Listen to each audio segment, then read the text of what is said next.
Hello, my friends. Today is day 360, and we're reading First John chapter 1 through First John chapter 5. But before we get into our recap today, I want to thank you for taking a moment to check out this video. Hopefully, you're finding the yearly Bible reading program enjoyable, and I hope you are excited about reaching the end of the year. We are, 5 days away from finishing the entire Bible. It's unbelievable to think we have that few days left in the year, but here we are, and we're reading one of the last books of the Bible. We have a few more epistles to read before we get to the last book of the Bible, but we made headway to the end of the year. If you are looking for a group, I want you to go to www.selflesschurch.org. On the homepage, there will be a link that will allow you to register and share your interest in wanting to participate in our yearly Bible reading program. And I hope you will join us. I think it'll be encouraging and a blessing for you as we bring this year to a close. So today we are looking at the first letter that John wrote. And there has been for some time the notion that John was writing to address early ideas and concepts of Gnosticism. I tend to struggle with that thought simply because Gnosticism seemingly became more of a concern in the second century than it was in the first century. It's not to say that it wasn't necessarily beginning to brew and ideas were not, seemingly coming about in the first century, but I don't know that that would have been the primary motivation for this letter. It seems to me, though that could be very well be the case, there could be some reasons for that, and I'll tell you why. One of the things that we see in John's letter is this sense of focus on Jesus being love and light.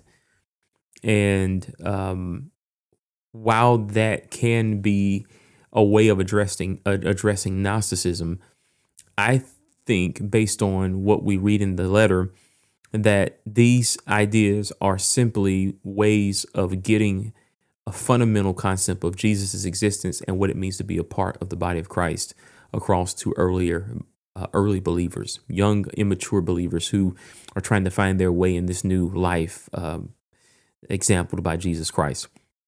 And so as a firsthand recipient and witness of the life of Jesus, these paradigms and motifs seem to reflect one who has seen love and light and life embodied in a human being, and it left such a great impression on him that he sought to share it.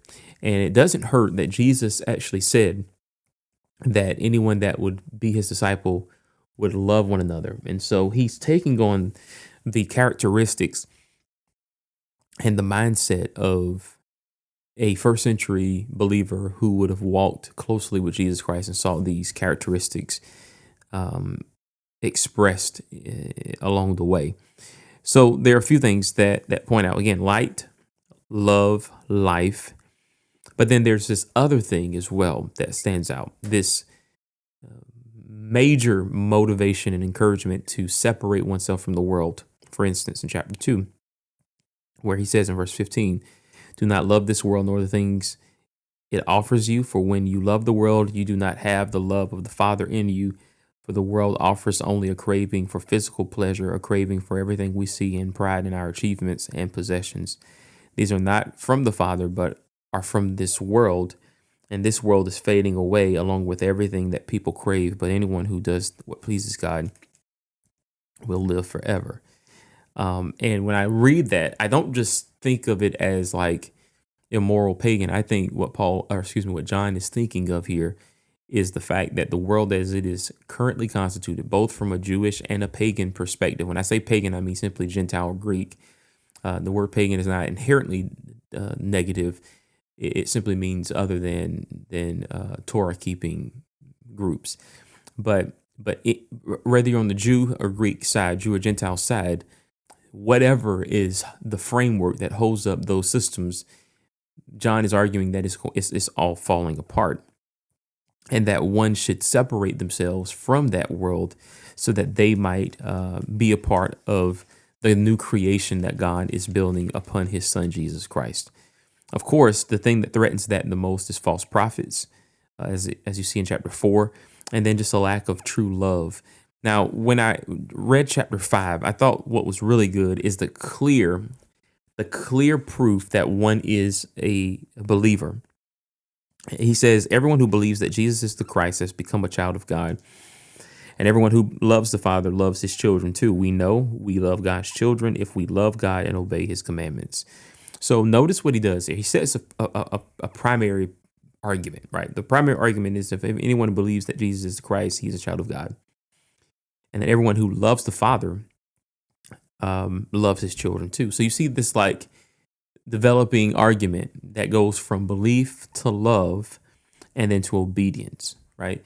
And again, this is seemingly reflective of a person who has spent such a significant amount of time with Jesus that you can see not only the teachings of Jesus pouring out of this letter, but you can also see the leadership practices of Jesus pouring out of this letter as John was there to watch Jesus lead, right? Now, we see that this idea of belief is firmly rooted in the fact that Jesus is the Son of God. We see this in verse 5 and verse 6 in the 5th chapter. And the reason this, and even through verses 12, and the reason this is important is because, again, you have two different cultural understandings of this phrase, Son of God. One would be a Jewish perspective, which Israel in many respects thought themselves to be a son or a child of God. And then the Greek world perceived from an imperial standpoint that the emperor was the son of God. Where John takes these ideas and he says, no, neither of those are the Son of God. Jesus himself is the Son of God, and our union with him grants us certain blessings, but also certain responsibilities that we should embrace. And so when we look at these verses, we see a number of things going on, but what it ultimately explains to us is that Jesus, our faith in Jesus, should ultimately change us and change the way we live with other people. And if that isn't happening, then we probably take another look at what it is that we are participating in, because this is a natural result of being in a relationship with Jesus Christ. All right. So I would love to know what you found incredibly helpful, what stood out to you in this passage. Obviously, there are a number of things, and I would love to hear your thoughts. Please leave them in the comment box below and let me know what you're thinking. Again, thank you for watching. Take care. God bless. And remember, live by the word.